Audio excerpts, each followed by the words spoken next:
Today we're going to replace the keyboard on an HP 2000 laptop. First thing you do is flip it over and remove the battery.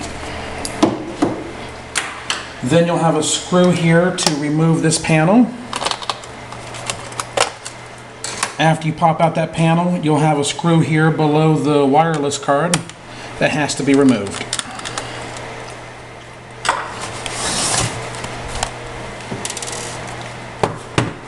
After you remove that screw, there will be 5 clips here that release the keyboard. So you stick a flathead screwdriver in there and slowly pry this up.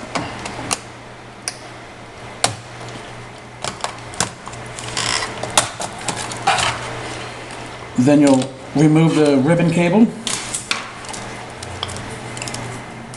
Then you'll want to make sure you put the ribbon cable back in the same direction. Put it in bottom first, and then make sure all 5 clips hold it into place. After that, you flip it back over, put your screw back in,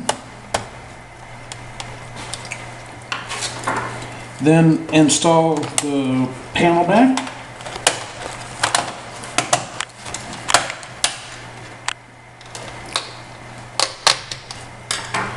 Put your battery back in, and your keyboard is replaced.